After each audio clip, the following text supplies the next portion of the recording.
Bonjour à toi, petit podcast aujourd'hui en conseil.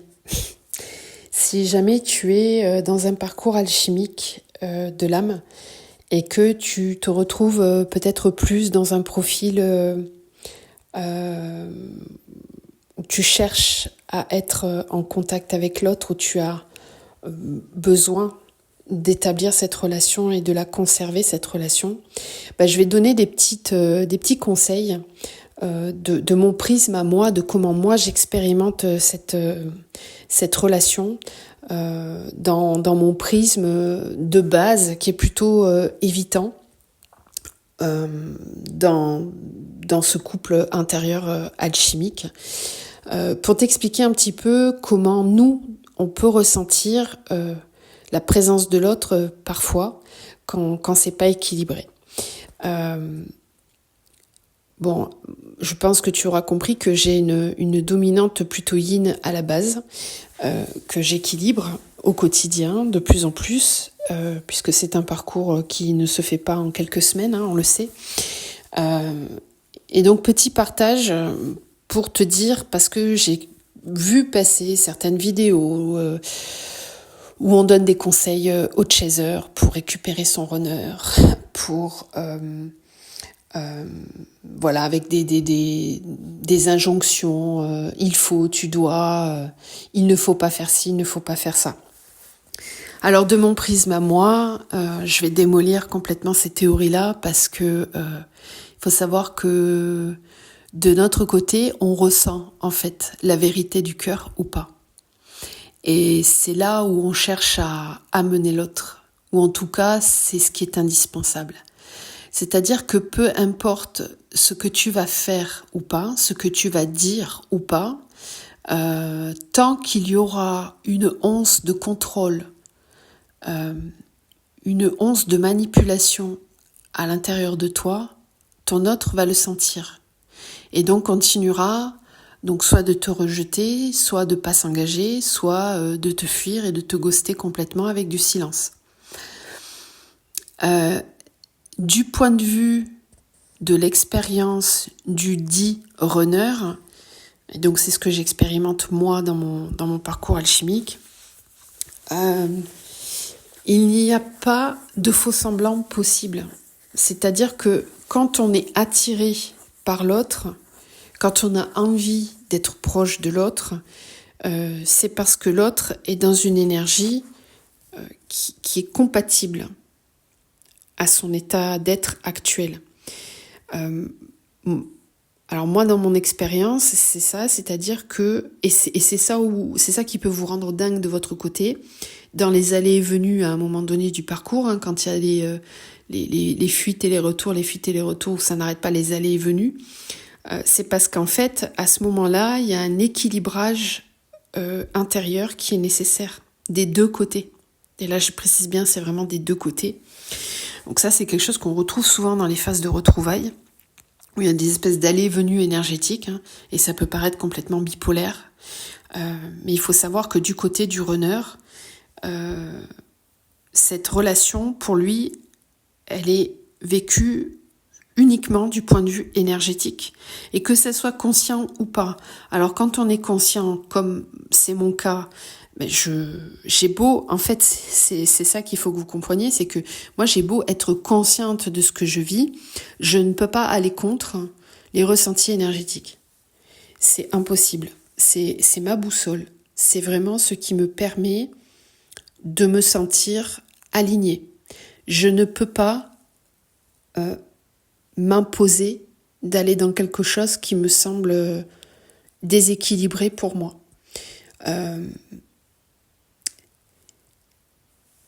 C'est indispensable pour moi de sentir une vérité chez l'autre. Et c'est ce qui amène au travail intérieur aussi en soi. Parce que je suis pas en train de pointer l'autre du doigt, je suis en train simplement de vous montrer comment nous on peut ressentir les choses à l'intérieur de nous. Donc quand j'entends dans certaines vidéos, il ne faut pas, vous devez vous taire, ne plus parler à votre autre et le laisser dans le silence, comme ça il va se rendre compte de l'absence. En fait, tout ça, ça ne marche pas, c'est de la manipulation.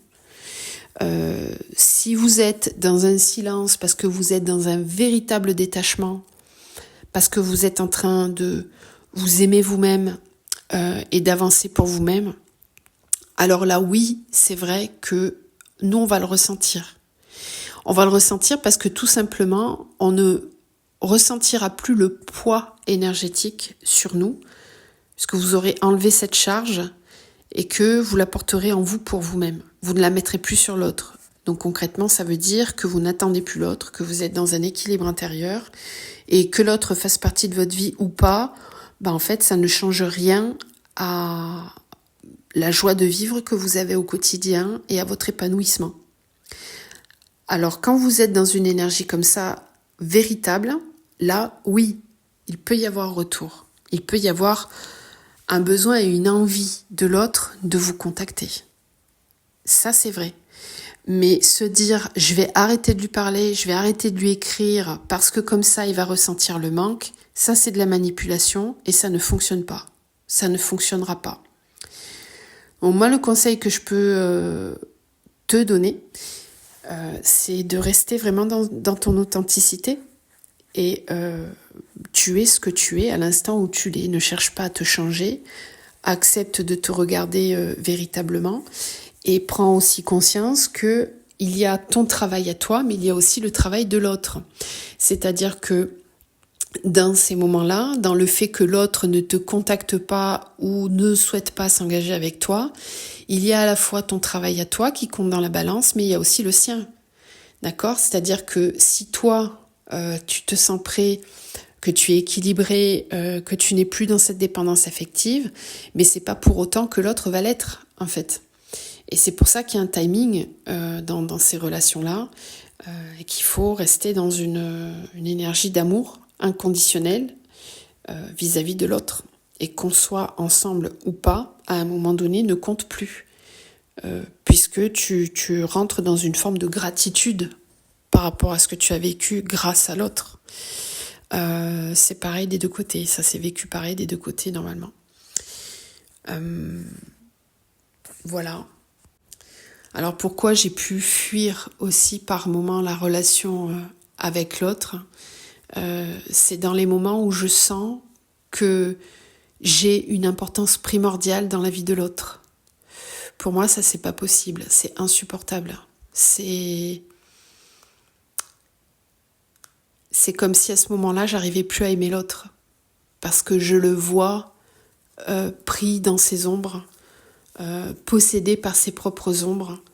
Et dans cette quête de liberté, cette volonté d'être libre, pour moi c'est insupportable de voir l'autre pris par ses propres ombres, à manipuler par ses propres ombres, à avoir et à quémander la présence de l'autre pour se sentir heureux. C'est juste pas supportable en fait.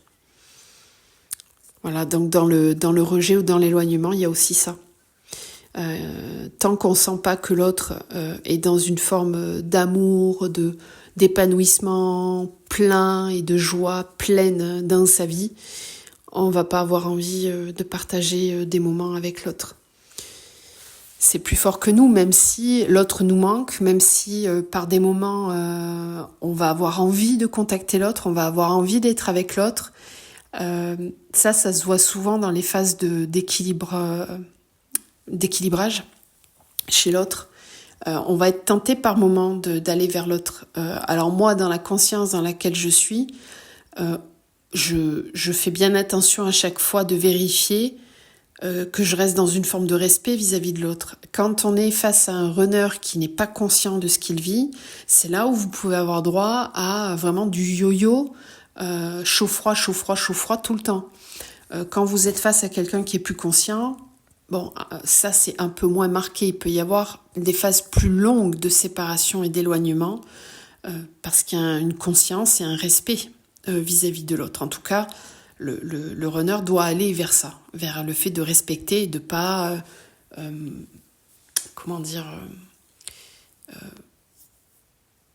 succomber à ces moments présents tout le temps, quoi. L'énergie chez le runner, elle est changeante à chaque instant. Et ça, c'est un apprentissage que vous fait votre runner parce qu'il vous montre l'impermanence des choses et comment surfer sur la vie, suivre le mouvement de la vie. Voilà. L'énergie yin, elle est très connectée à l'énergie de la terre, à l'eau, et donc au mouvement du moment présent. Et c'est tout l'apprentissage que doit faire très souvent l'énergie yang, qui est trop rigide et trop dans le contrôle de sa vie, où justement son autre va venir faire péter ça et l'amener à plus de fluidité et de légèreté dans sa vie. Voilà. J'espère que cette capsule vous apporte des compréhensions, parce que pour moi c'était important vraiment de faire comprendre que on peut pas mentir à la vibration, en fait. Et tant que il n'y a pas un équilibre vrai qui se passe à l'intérieur de la personne qui a une énergie yang dominante, en fait le yin ne va pas pouvoir rester trop longtemps en contact avec l'autre, malgré tout l'amour qu'on ressent. Donc à travers ce podcast, je tenais aussi à dire à tous les chasers qui ont une énergie yang dominante que ça sert à rien de courir après l'autre, mais vraiment ça sert à rien du tout, parce que vous perdez du temps, vous perdez de l'énergie et l'autre en souffre aussi. Moi, j'ai longtemps été en colère, en fait, après les ombres de mon autre, parce que je me disais, mais à cause de ça, on peut pas être ensemble. Alors qu'en fait, c'était un miroir aussi de mes propres ombres. Donc, il y a un travail à faire des deux côtés au final. Voilà, ça, faut vraiment le garder en mémoire, c'est qu'il y a vraiment ce travail à faire des deux côtés, et que dans le yin, à un moment donné, il va devoir faire le tri justement entre est-ce que là je suis en train de mettre l'autre à distance parce qu'il n'est pas équilibré, ou est-ce que c'est ma peur de l'engagement qui me fait mettre l'autre de côté. Donc là, c'est à vous de voir comment vous vous situez entre ces deux énergies, et au plus vous allez avancer, au plus vous allez le sentir. Voilà, j'espère que cette vidéo est claire. C'est toujours ma question, parce que dans mon yin, je peux partir dans tous les sens. Donc j'espère que c'est clair pour vous. N'hésitez pas à poser des questions sous cette capsule. Je me ferai un plaisir d'y répondre. Et puis n'hésitez pas à vous rapprocher de moi si vous avez besoin d'un accompagnement. Voilà, je vous embrasse, à très bientôt.